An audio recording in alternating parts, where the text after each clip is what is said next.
All right. Hello, everybody. Thank you for joining me. I'm Tyler Ellison, and we are streaming live on YouTube with all you guys. I'm here with my two amazing friends and co-creators, Mario and Lynn. They are phenomenal teachers. They are phenomenal artists. They help me to do what I do, and they've worked miracles, continue to work miracles. How are you guys today? It's good to see you.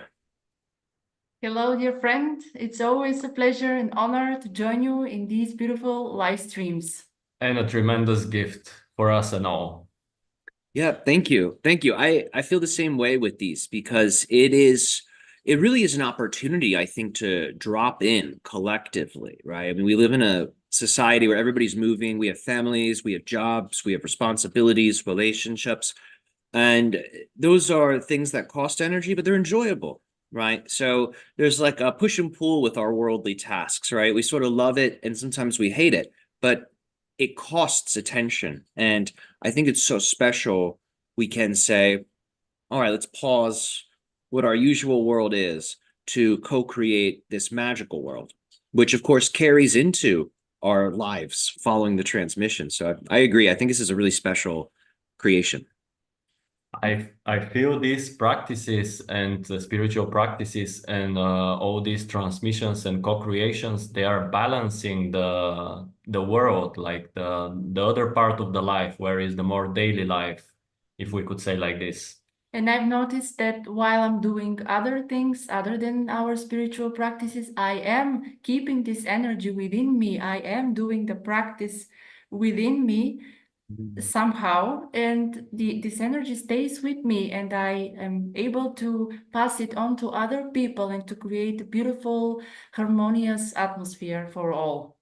It's very true. I'm so happy to hear you say that. Like I'm a very worldly person, right? Like I do a lot of spiritual practice, but I love going out. I love live music. I love parties. Like I like stimulation and action. And I have experienced the same thing. I'll go out and maybe I'm around people that are partying. Like I was at a punk rock show last night, for example, right? And it's like punk people. They got mohawks and spikes and everything, right? It's super metal. It's really fun. And these are people, some of them are, that's their only outlet, right? And they have a lot of, pent up like aggression. But I just found, the energy, it makes everybody into like a baby, right? It's easy to make friends.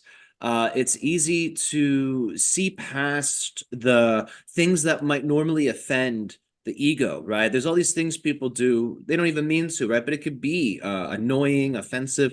And with these higher energies, it's like you see past all of that. And like you could care less about the imperfections that we all have, right? You see the person really for the being that they are. And then that's what you're vibing with, right? You're vibing with the being, and it's like returning to what the true reality is, which is all of us hanging out as one massive family at a party on the astral plane, right? You're bringing that into the earth experience.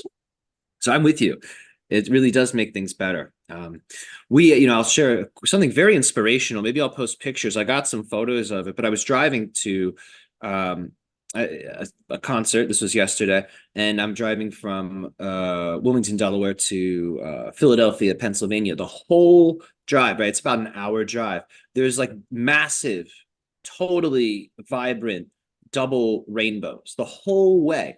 And I get to Philadelphia, it's raining, it's sunny and golden, and there's two like straight up portal to Asgard Rainbow Bridge double rainbows. And I'm just like, oh, this is like clearly a sign. Like this is 100% like a message of goodness. And it really gave me a lot of faith and confidence for the future. Because I think we all are like, what the heck's going to happen, right? But I saw those and I was like, this is clearly like not just a message for me, for like everybody that is witnessing this. Like this is like a good time and good times are coming. And I think that's the thing we have to really focus on, because we've been programmed by media to expect bad things, right? They're engineering bad things like for 2025 that haven't even happened yet, right? There's things like you can look this shit up, right? Excuse my language, but there are things like already that they want to like hit you with like 5 years out, already planned. Like it's a script, you see. So we're with the media, we're being led along this like fear-based path. So it's really a matter of distancing ourselves from that narrative and going into the real narrative, which is what you're creating, right? You want your narrative to be based off truth, right? And truth, this is something I've been wanting to say this for like a month now, because RYOKAH's talked about it. And then we'll get into our channeling, speaking of him in a moment, everybody, but we just wanted to share a little bit of these experiences. But this is what I've come to realize. Truth does not change. Like what is true is divine and it is unchanging. It is outside of space. It is outside of time, right? What is true, you call it the logos. And we're working with a world of illusion, right? We don't get truth directly. We get impressions of truth, right? We're not even looking at reality as it is, right? We're filtering all of this through a human nervous system. So that means your furniture doesn't look like your furniture, doesn't even actually feel like your furniture, right? This is a dream made by the body. It means people don't actually look like people, right? This is a dream made by the body. We're probably dealing with vibrating fields of energy. It's more likely that's what it is, that are animated by a spirit. Everything in this world changes. It's how you know this is not a world of truth, right? It's a world of illusion. So that which is true will be unchanging. That which is not true will change. People talk a lot about, this is my truth, this is your truth. And what RYOKAH said is these are opinions. What they're saying is, this is my belief system. That's ultimately what they are saying when they're saying, this is my truth. And there's this idea that what's true for me is the truth. What's true for you is the truth. And both are correct. Both are right. One's not better than the other. I'm not going to open that door of, is that actually true or not? Are some truths greater or lesser? But this is what I have found. I have met people that will claim that like, this is their truth. This is who they are. And then they'll take something like a very potent chemical or their truth like fall away. Right. And all of a sudden, they're this brand new person. Maybe it's a mystical experience. Right. This shows us that this thing that was their truth, right, it was nothing more than just a dream.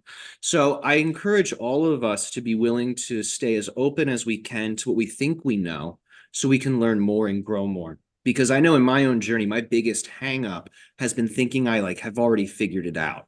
I know it all. That's been my biggest obstacle. And it's been the best thing to overcome. So easy to overcome. It's just a choice. Do I want to be closed off or do I want to be open? And as soon as you pick openness, like it just more comes. And the openness in Taoism, we say it's a part of the earth element. So earth is the organizational matrix. If you're open-minded, your own intelligence will take all of the different ideas and organize them for you. That's the true power of being open. Some people are worried if they're too open, they'll lose their center. It's the opposite. If you're open-minded, you're going to get a lot of ideas, but it's your center that helps you consolidate them. So I just encourage people here to play with that. It was impactful for me. It's given me a lot of success. It's changed my relationships quite a bit. So thanks for listening. And I could keep talking all day, but people aren't here for me to talk as much as, I sometimes wish that they're here for the channeled Sasanian entities to talk. So we're going to bring them through. As you know, I channel RYOKAH of the Sasanian people. RYOKAH is, of course, just one of his many aliases. Some of you know him as RYOK, some of you know him as RYOK, some of you know him as Ryo. I remind you all, these are different like variations of his name. Some of them are nicknames, just as it's how these beings work. They have many multidimensional names. Think of the Judeo-Christian God, for example, right? If you read the Bible, this being has at least 72 different names, right? 72 different names for one being. So sometimes beings will come through and they won't even give a name, right? They just give a teaching. And the reason they do that is because they don't want people on earth to get hung up on the identity, right? And I noticed when RYOKAH changed his name to RYOKAH, right? People like lost their minds. They're like, why does he keep changing? What does it mean? It's like, these are different dimensions of his personality. They're different dimensions of his consciousness. So you are interacting with the same being, but another expression, another level of it. Because remember, everything changes and we experience different versions of subject matter as the changes manifest. So this is taking place on every level, including the celestial levels, right? The pole stars, for example, every 2,000 years, this star that seems eternally fixed in place is swapped out with another one, right? But it's still the pole star. It's just a different star, but it's the same role, same function. So there's a similar thing going on here with the entities, right? Seasonally, they shift, they upgrade, right? So do keep that in mind. He is the same Sasanian being. With that being said, I'm going to go ahead and get into the trance. He's going to deliver the description for our paid RYOKAH transmission this month. This is the one where you get tickets and you get access to this stuff directly. These are the leading edge facets of information from the Sasanian collective. And he's going very deep. He's getting into our ancient history. He's getting into our DNA. He's getting into what does open contact mean and how you can start to actually initiate that on your own, independent of the collective momentum. So I haven't gotten any previous insights into this upcoming transmission, so I'm as in the dark about it as you. I won't know until he shares the description, but that's going to be taking place, just so you can mark it on your calendars, everyone, the 29th. This is going to be September 29th. We are doing this RYOKAH transmission at 1 p.m. Eastern Standard Time. That's going to be on Sunday.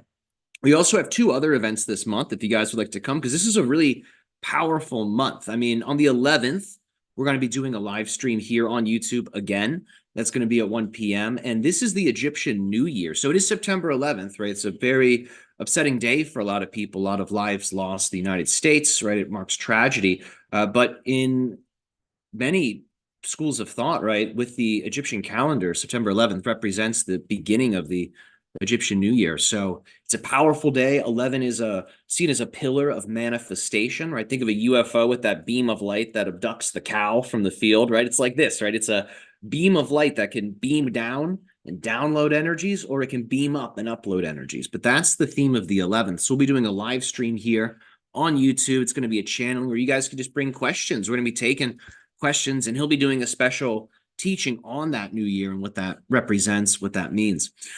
Also, if you guys want to celebrate the full moon and a lunar eclipse together in a magical ritualistic context, we are going to be doing that on Tuesday, the 17th, and this is going to be at 7 p.m. Eastern Standard Time, and we are doing it at this hour so we can maximize the lunar energies and the energies of the eclipse. This is going to be a ritual that is all about returning to innocence, connecting to the inner child, that time in your life when you were unlimited, when you had all of your creative power, when you could feel your connection to the divine mother, the divine father. These types of powers we're bringing back. You could think of it as an energetic return to the Garden of Eden, but it's a higher quality, right? Because we've grown so much since that original descent in consciousness, which is what the Garden of Eden story represents. So we are able to return to an even higher state, and the energies of this lunar eclipse and this full moon are going to deeply assist us in accessing this. It's a ritual for inner and outer love. It's a ritual for friendship, for community. Think of it as a ritual for inner abundance, right? Those sensations, those feelings that give you pleasure, contentment, and fulfillment. This is the power that we're going to be accessing on the 17th. On the 22nd, this is the autumn equinox, right? This is the balance point of light and dark. This ritual, this is the second one we encourage you to come to on the 22nd, is all about material abundance, increasing one's worldly success. This is the harvest season. It's the harvest time. So we are going to be calling to us the abundance and the gifts that are the results of the energies, the positive energies we've been generating throughout the year. And you might not know this, but whenever you're doing good things, right, this is like investing.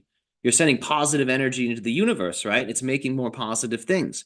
And then during the harvest time, you can say, hey, can I get a return on that? Is there anything reciprocated that I can receive, right? And you can get this big payoff for all of the good things, all of the spiritual practice. So come join us on the 22nd. This is a fun month. I mean, I love doing magic. I love doing rituals. For those of you that don't know what to expect in the rituals, we have you meditating on sacred symbols. We have you chanting different words. We're burning incense. We're lighting candles. It's very nice. Sometimes I even, wear these things. I try to get in the spirit as much as I can. So come join us. Have an amazing September. And we're so grateful for all of you. This is so much fun. And, you know, it's sometimes I'm like, I can't believe this is real. You know, I really think that. I'm like, this is insane that this is just the world now. Because apparently 100 years ago, they didn't even have hot showers. And here we are now doing this on the internet. You know, it's amazing. What will the next 100 years bring? Let's find out. I will see you guys at the end of the transmission. As you know, once he's done speaking on the topic, you guys can ask your questions. So type them into the chat. Mario and Lynn will be looking for the questions that are the most eye-catching, the most sparkly and interesting. So they'll select those and ask RYOKAH on your behalf. They will read your question out loud. So we're starting much later than I intended to, but again, it's a Sunday, and sometimes on Sundays I'm slower than I'd like to be. So we'll go a little bit after the hours, that way you guys can maximize the question time. And again, thank you all for being here. I'll see you guys on the other side. Enjoy yourselves.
Yo. Yo. Yo. Oi. Oi. Oi.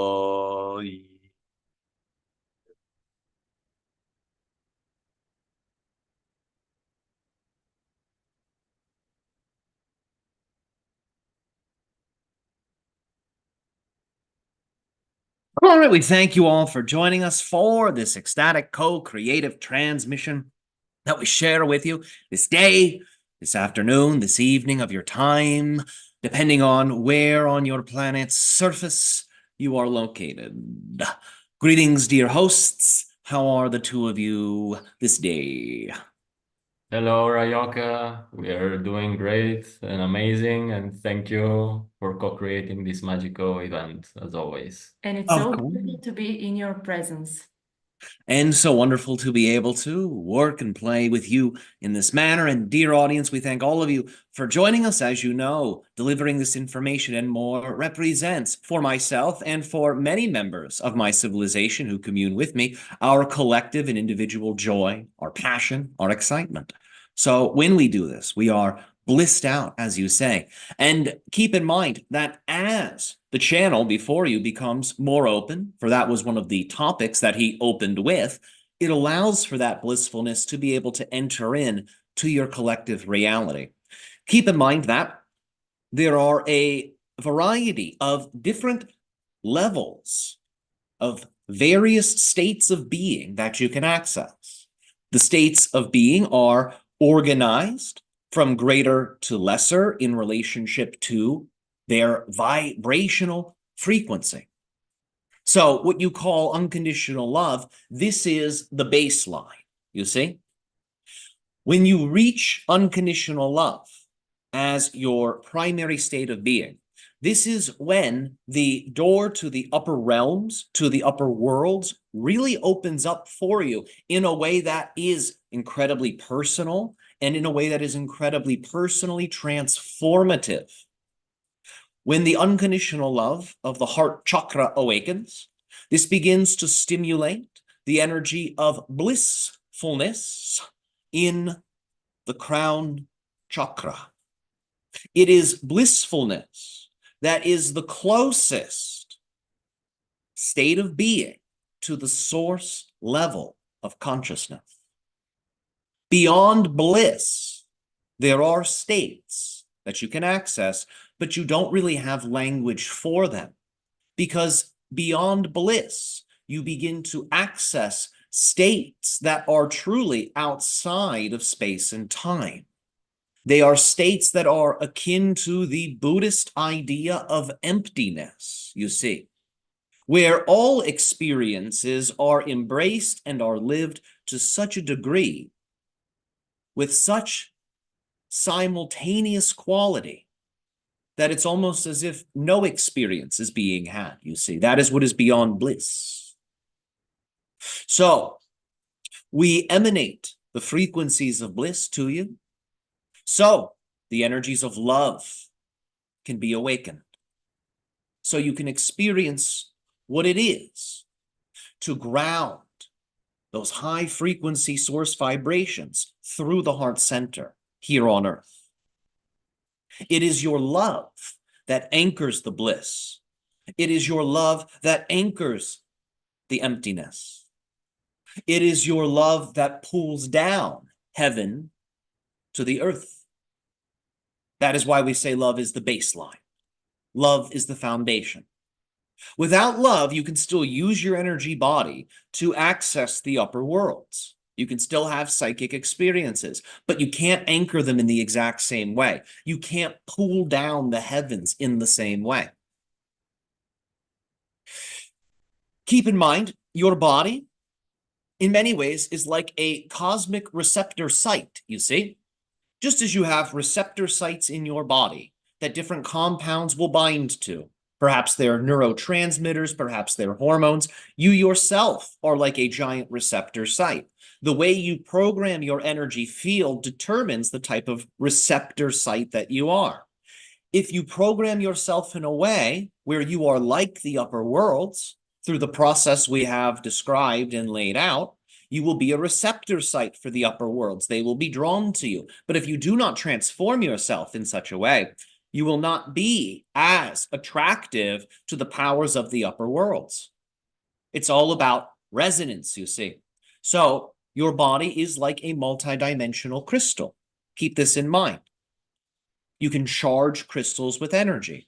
This is partially how your computers function and operate. This is partially how your brain functions and operate. This is partially how your skeletal system functions and operates, through pressurized crystals. Pressurized crystalline substances, when pressurized to a high degree, can begin to channel into their environment, internally and externally, different photons of light that represent different frequencies of light from a variety of different dimensions. We share this with you so you can understand more about what you are, because you are more than meets the eye. You must see yourself beyond flesh and blood. You must know yourself beyond personal mind. Strive to see the dimensions of you that are not obvious. Strive to see the dimensions of you, which only reveal themselves when the superficial levels of mind become still. Seek to know yourself, discover what is within, so you can bring that which is within out. Because when you emanate love, you are emanating really your own expression of who and what you are in a very primary way. And when you do this, you will awaken in those around you the same type of recognition. Their sensing, their knowledge of who and what they are. You can walk into a crowd of people and not utter a word and awaken the hearts of thousands. This is within your capacity. You see, many of you assume that the universe on its own will update all the humans and you'll all have an awakening together. That's only part of the equation. Some of these updates for the collective are meant to be birthed through all of you. You have that power. Be the flame that sparks the most amazing spectacle of fireworks in the night sky that you have ever seen, you say. Awaken the hearts of people, and they will do the rest. That fire will spread. That love will spread. We're not speaking in an abstract way, because love is a substance. It's like lightning. You just can't see it. But you can see demonstrations of it. You can see its effects made manifest. In that way, it is like the wind. But keep in mind, it is more powerful than any of the manifest elements. Oftentimes, that which is most powerful is simultaneously that which is most subtle. There's a reason why the fish does not necessarily understand that it's in water. Your relationship to the cosmic forces is similar to this. You are so surrounded by what you are that you lose yourself. That's how deep into your own reality you have tunneled. The physical level is the deepest level for many of you. For here, it is an ascent. For others, you may explore more physicality. That's fine. But usually, Earth's the final stop in relationship to the process of densification. So, we thank you for receiving this opening teaching. We are excited to share with you the name of our upcoming transmission on the 29th of September, 1 p.m. Eastern Standard Time, which is the following: Cosmic Renegade. In this transmission, we will be talking to you all about the Orion Wars, the Orion conflicts. We will be talking to you about what has been called the Black League. We will talk to you about what has been described as the Orion Christ. We will talk to you about what became of the beings of the Orion system, the ones that remained, the ones that left, and how that relates to Earth. We're bringing this up specifically because many of those karmas from those times are playing out now. That's no surprise to many of you, but they're becoming more highlighted. They're becoming more highlighted because you're now at a stage where you can start to transform them. So it has been said, you cannot fight fire with fire. Remember, you must use controlling elements to control the element you wish to suppress. Water, water, water. This is a reference to Sirius. This is a reference to the Pleiades. These groups had a very pivotal role in the Orion Wars. We will speak to you about the Orion royal family.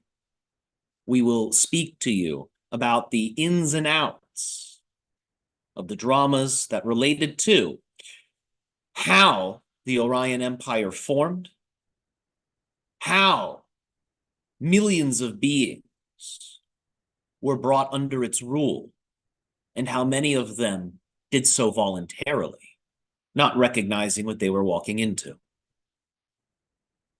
And of course, these stories will paint pictures for your modern day, so you can understand it with greater clarity, so you do not repeat the same steps of ignorance that ancient beings took. So, it will be an illuminating transmission. It is likely many of you will awaken karmas that are of these times through the transmission. The Orion energies are powerful. Sure, there is oppression and darkness. There is tremendous strength discipline, focus, perseverance, many qualities that you find admirable on Earth are present within those stories, within those times. Some of your most formative incarnations are related to Orion. So we will share with you the story of the hunter on that date, September 29th, 1 p.m. Eastern Standard Time, Cosmic Renegade. And now we make ourselves available to all of you for your questions, your sharings, and your desires. So the first question we can read is this one. How can we nullify or diminish the negative astrological influences affecting us in our natal chart? And how can we do that for our benefit? It is a wonderful question. The purpose of magic, or more properly, astrotheurgy, is to break the chains that bind you to the stars. This is the point of alchemy. This is the point of what has been described as ceremonial high magic, specifically in that context. It is all about the activation and realization of the true self, which is outside of space and time. Therefore, it cannot be influenced by the astrological forces because it is beyond them. But until that dimension of self is awakened, a person can be pushed and pulled by those forces. Being pushed and pulled by the forces is not always bad. Remember, it's a song. It's just a song. You get to determine how you dance to it. That's the way to think of these things. So one of the ways to overcome them, first and foremost, is to know what they are, identify them, read your chart, get to know it well. Get to know what the chart determines your strengths and weaknesses are. You don't have to take it as gospel, but keep an eye out for both of those things. Spend a week paying attention to both of those things. Reducing what is the weakness, cultivating that which is the strength. That right there will completely change your relationship to the associated astrological force. Just you going in there and refining your character in relationship to that planetary or zodiacal theme. That's one of the most basic things you can do. The other thing that you can do is astral travel to that particular planet or to that particular constellation and interact directly with the spirit or the god or the angel or the deity or the authority that is aligned with whatever that astrological subject is. And from here, make petitions, as they are classically called. These are requests. Ask that instead of this planetary or zodiacal power operating in a malefic way, that it begins to bless you, that it begins to operate in a benefic or beneficent way to you, towards you. You see, ask the being, ask the power for its blessing, ask it for its assistance. This is something that can be done. This is another way. So some people will seek to simply break those chains through their spiritual process. Other people, they're not too concerned about breaking chains. Rather, they want to form a healthy relationship with the being on the other end of that chain. And in that way, they work together. So there's a few different ways to work with it. You can create different types of magical amulets, talismans that are charged with that particular planetary power or zodiacal power, and ask that these magical objects create a field of emanation that neutralizes or repels the malefic qualities associated with the planet or the star. So there's many paths, there's many ways to do this. You don't have to do all of them, but find the one that's going to work for you. And remember, you have to stay consistent with it. These are deep changes. They are foundational changes that you have to make if you truly wish to be liberated. But that's the point of the spiritual process. That's why these spiritual mystery schools exist, to create true spiritual autonomy and sovereignty. Yes. You become like a celestial force, you see? That's what happens. You become like a planet. You become like a zodiacal sign. You join those in the night sky, you see, as you evolve yourself, as you grow your consciousness. Thank you very much. And since today the audience is curious about working with demons, we have the following question. How do I utilize the demons without giving away my soul? Well, just don't make your soul a part of the negotiation. Give them something else. It's negotiation. It's not a given that beings want your soul. It's not a given that these goetic entities, these demonic entities are after your soul. There are some that are interested in that. There are some that collect souls, because remember, you as a being are not just a soul. You have to keep that in mind. Furthermore, there are some beings that know how to actually replicate their soul. So they have a bunch of souls. That's one of the powers of alchemy. You can actually make as many versions, copies of your soul as you want. In that case, giving one of them away might not be the biggest deal, but there would still be interesting karmic implications. The short of it is, you don't have to exchange your soul to any being. We would not advise you to do that. You should retain ownership, if you will, of yourself. It is best to be the owner of yourself, not to give yourself to others in that way, or you will be under their thumb. You will be pushed and pulled by them. You don't like being under the thumb of your employer here on Earth. You likely won't enjoy being under the thumb of a being in the astral plane. This happens. But again, it only happens through these types of deals. So instead of offering your soul, offer anything else to them. Think of something they would like. Maybe it's a fire offering. Maybe you burn something in honor of them. The fire will release energy. Maybe you make a post about them on social media, and the energy that the post receives energizes the being. There's all types of ways to create exchange. You just have to pay attention to what the being's qualities are, yes? A demon of fire is going to be more excited by fire. A demon of water will be more excited by water. So think of what the correspondences are for the demon, the goetic entity you wish to work with, and then make an offering that is of that correspondence-based theme. And it will work. And explicitly say, this is my offering to you. Please accept it. This is my only offering for this request. Yes? Be as specific as you want in your wording. No strings attached. This occurs in total honesty, integrity, transparency, truthfulness. This offering is the payment, this and nothing more. If anything more is sought after, it is an offense, and it will not be tolerated. And that offense and the judgment shall be enforced. There will be consequences if you overstep this. You can be that specific if you are concerned.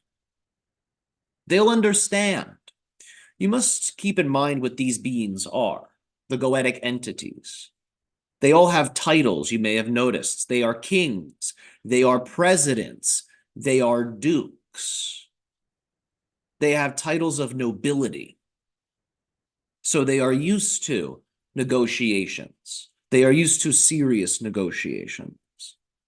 They once walked the earth, you see. They once ruled on the earth. So they had to deal with all types of petitions and requests. So they're no stranger to these things. So if you want to interact with them, do so on your own terms. And if you are concerned, if you're nervous, when you do these invocations of the demonic beings, prior to doing that, invoke either your own holy guardian angel or another higher angel associated with you in your birth time, your birthday, and bring those beings with you to the meeting. You're allowed to do that. That's the power of the magician. So it's important to really learn about what these things are. Remember, not everything is hungry for your soul. Keep that in mind. So these beings, just because they are lower beings, does not mean that they're evil. Does not necessarily mean that they are carnivorous. Does not necessarily mean these things. So just proceed safely, proceed intelligently, and do not show fear if you do this. Don't show fear, or they'll push you. Just like a powerful person you're negotiating with in physical reality would. But when they push, it can be a little different. So don't show fear. You'll be fine.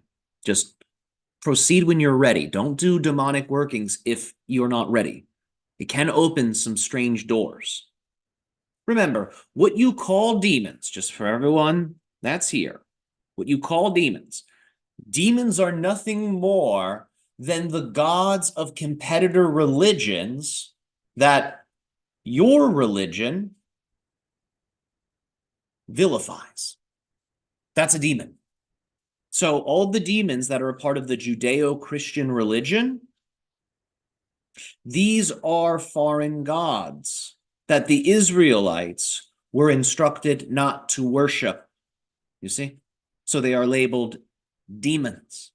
So demon is a relative term. Yes? What is a demon to one person is a god to another.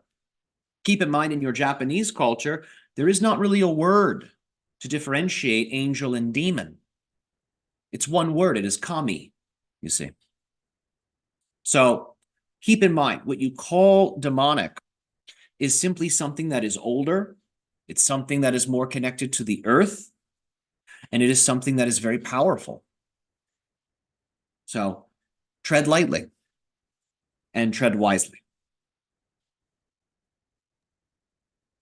Thank you. Next question is there a specific sound tone at a specific frequency that would help to get into the ideal state to have CE5? So in general, what is encouraged here is to work with frequencies that relate to the number 9. So something akin to 963 hertz, this could be beneficial, but other variations could also be played with. But focus on numbers that relate to 9. Focus on number variables that relate to 3. For example, 963. There are 3 numbers here. So pay attention to some of these things because they're going to relate more so to your crown chakra. They're going to relate more so to your upper centers. While frequencies can be beneficial, what we would actually advise is to do your CE5s in a group. And if you're going to work with sound, use the human body. It's going to be exponentially stronger than using a synthetic sound. Crystal bowls that are tuned to a certain frequency, you can work with them, but just be aware. They're not always what they are made out to be, these products. So again, it's best to really use your body. You're in control of your body. If you're going to use external sound tools, make sure they're very high quality. That doesn't necessarily mean expensive. Make sure they're high quality, they're tested, they're genuine. Test them yourselves. Make sure the frequencies are right. Ultimately, again, work with the body. Group chanting, the Om chant, A-U-M, this can be done in the group. This will achieve the effect you're desiring, ultimately. We know it may sound basic to some of you because of how popular of a chant it is, but we remind you in ancient times this was the highest chant that was kept secret. So now it is very available. It is incredibly potent, and it is described as the very sound of the universe itself. It is the underlying frequency of the universe made audible if you do it correctly. So remember with the Om, you're not oming. It's not Om. That's not really it. That's sort of a new idea. You begin by making the sound, AH. And as you just go, just begin to slowly close your mouth and you will automatically, you'll make the hum.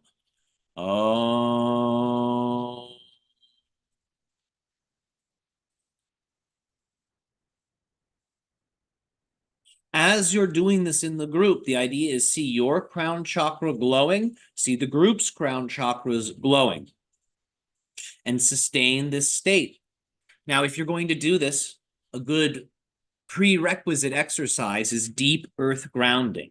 Grow tree roots energetically down into the earth, circulate the earth energy throughout your body. Spend time rooting before you amplify the crown. So that way you don't accidentally induce an out-of-body experience or something like that, which can happen in a group setting if you really lean into this exercise. It can get very powerful.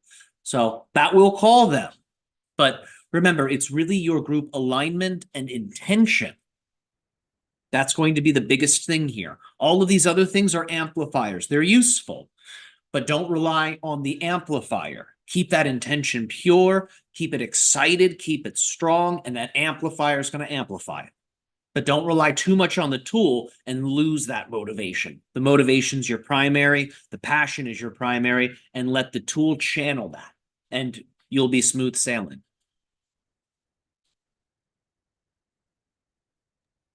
Thank you. Next question is, how can I release and stream stagnized energy in my root chakra areas of my body, felt in the pelvic and genitals area?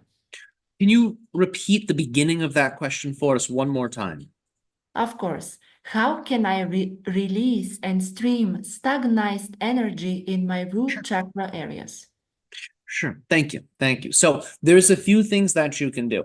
We're going to give you a very simple physical exercise. The idea is to lie on your back, bend your knees, your feet are flat on the ground, your palms are flat on the ground, and what you do is you lift your hips up like you're thrusting up into the air, and then drop your hips and hit your sacrum on the ground. Pull up and drop, pull up and drop, pull up and drop, pull up and drop. Keep doing this. And this is going to shake up the energy in the root chakra.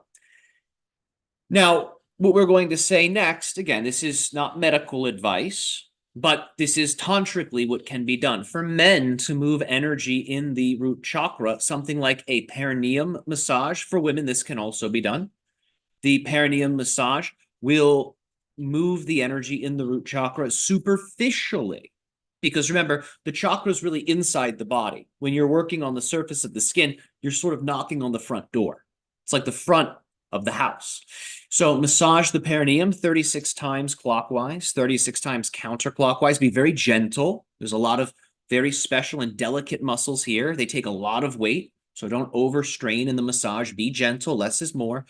Internal massage for men can be useful. This is what you call a prostate massage. Again, we're not encouraging you to necessarily do this, but this can open up the root chakra in powerful ways. The prostate gland is the mirror gland to the pineal, you see. So it is a very esoteric gland. This can create an awakening of the lower self, you see. Think of it as the pineal gland for the lower self. Yes, the pineal gland in the brain representing the pineal gland for the higher self, in a sense. So that can also be done. For women, there are tantric practices known as jade egg exercise. This can pull toxins out of the reproductive organs, the groin.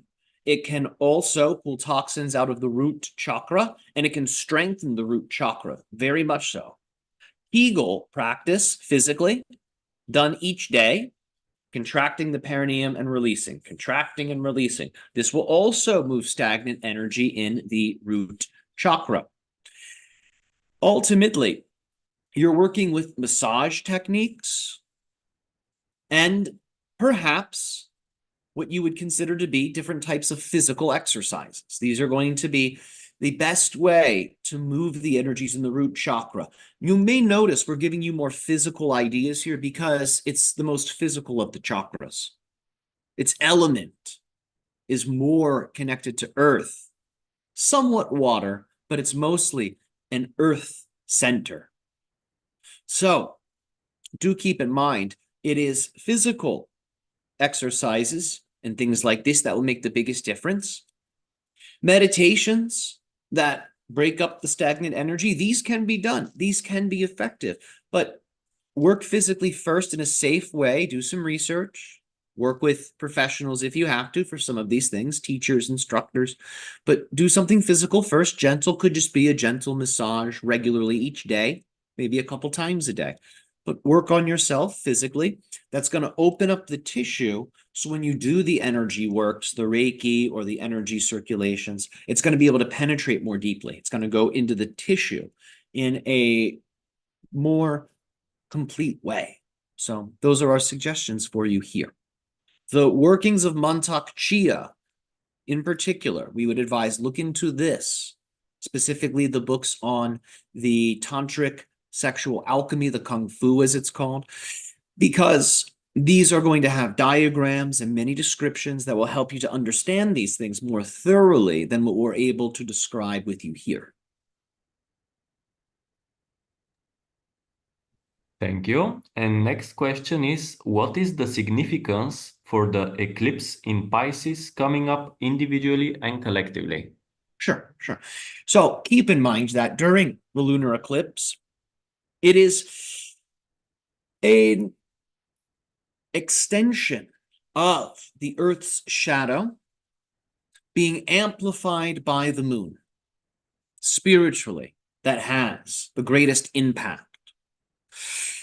So many things occur during the eclipse, but in particular, it is the casting of the shadow amplified by the moon that is the strongest effect. So keep in mind, you have your collective shadow. In your shadow, you have the things that you hide from. You have the things that you repress. So you have fears, but you also have desires, you see? Fear and desire. These are the two things that are usually tucked away in the shadow. The moon is going to be amplifying this. What an interesting polarity. This is so you can put an end to your fears and step into your desires, you see. That's the power of Pisces. It's the portal. It's the door from one chapter to the next. It's the final zodiacal sign. So both desire and fear will be aroused. Let the fear go. Don't take it with you. Train yourself to be fearless. Put your fear down and then will yourself to be fearless as you move into that new chapter that is the manifestation of your desires. That's the power of this eclipse. It will bring fear and desire into focus. Now, an eclipse is ultimately a type of shadow power, yes, but the eclipse will be happening with a full moon. So this is the power of light. You're going to have extra light, extra solar energy you can draw upon, you can pull upon to burn up those connections to the fear. The Pisces is the sign of the shaman. So you will journey into the self and face those things and become a new person, become a new being, become born again under the sign of Aries. So we thank you for receiving that. And of course, we will be joining you all for the magical ritual. We will be there with you. We will be channeled during it to deliver teachings to help you contextualize the energies that you'll be playing with. Again, this is on the 17th this month. So if you would like more information about it, we'll be diving into that in a deeper way on that date.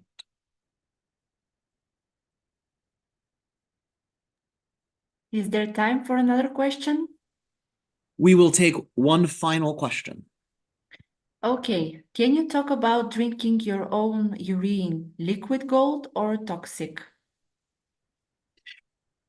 Liquid gold or toxic? Well, you're sort of putting us in a position where we have to say one or the other. So instead, we'll say this. It's traditionally done in different schools of yoga to elicit purification effects and effects of healing and effects of illumination. The idea is, in this theory, that's how we'll label it here, in this theory, the urine holds the pattern of the body. As that fluid, when consumed, passes through the organs, it's taking on the energetic impressions of all of the organs. So then when it is consumed once more, it is like you're consuming special water that is structured by your own body. Now, can this be toxic? Absolutely. Urine therapy can be toxic. If you are on pharmaceutical medications, urine therapy can harm you. So we don't necessarily advocate this for everyone. If you're on pharmaceutical drugs, definitely do not engage in urine therapy. It's usually done by highly devoted spiritual aspirants whom are purifying themselves. They're living in a very particular way, doing special rituals, doing special diets, doing special devotional exercises, usually to Shiva. And they consume the urine as a type of sacrament and medicine within that context. So a person doing that is different than most people. They live a very different life than most people. Their body chemistry is completely different from most people.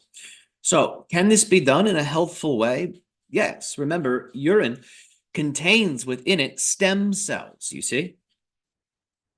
So it has been used before in different types of stem cell therapy even. Remember, most of your beauty products contain urea.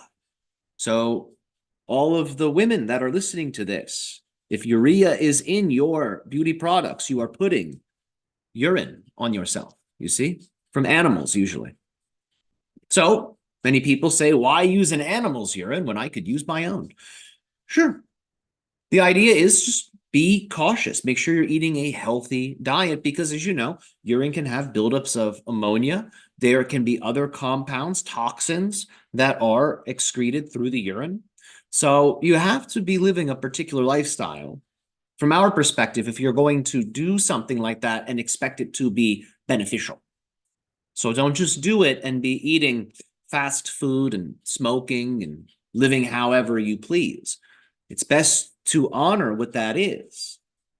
Remember, those that are very enthusiastic about the urine therapy, they see it as a medicinal. So if you're really producing a medicine, produce it well. Yes, don't produce it haphazardly. But again, we're not going to necessarily advocate this for people. We're just telling you about it. This is what people say. This is what people do on your planet. So explore responsibly. That is our message to you. And excellent question. We appreciate you asking it. Next time, perhaps give us a little more wiggle room. Remember, is it this or is it that? It's usually both and more. That's usually the answer to just about everything. Because all things are connected. All things are really different versions of one thing. Yes. So it depends on which side of the polarity you're really experiencing that subject through. That's what determines, remember, if anything is a medicine or a poison. If anything is positive or negative, it's how you're experiencing it. It's how you're responding to it. A part of that is your mind. A big part of that's your body. These two things must work together so you can have complete, cohesive, unified responses that are based in your free-willed choosing, based upon your desired state of being, based upon your decision to have the best time possible on Earth each and every moment. If you are to have one goal in your life, because goals were recently brought up to us as a question. Someone asked, is it all right to have no goals, to have no ambition? We gave them an answer. You can review the recording if you wish. More or less, we said it's very challenging to live without goals. Is not living a goalless life a goal? It's hard to get away from. If you were to have one goal, our suggestion would be make it something like this: to have the best time on Earth that you can possibly have. Have the best time you can possibly have. Dedicate each moment to creating the best version of that moment, the most enjoyable version of that moment. Strive for this.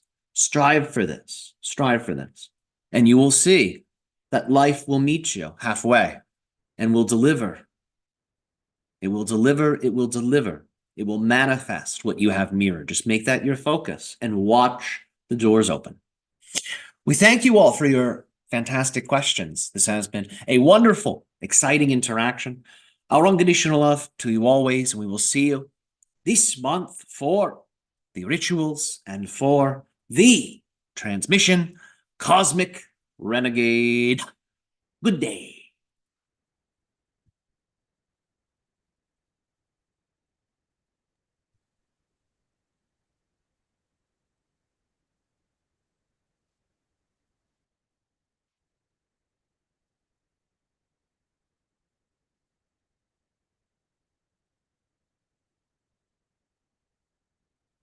All right. Great. Great. Good to see you guys. Beautiful transmission, beautiful questions. Thank you, everybody, for taking part in this co-creation. Thank you. Yes, we appreciate it, everyone. Thanks so much for coming. These are so much fun to do, and I'm still kind of coming back. I think I feel the channeling's getting a lot deeper. So when I come back, I'm like more and more like zonked. I don't know if you can notice. I can't talk right now. I'm like, "Meh."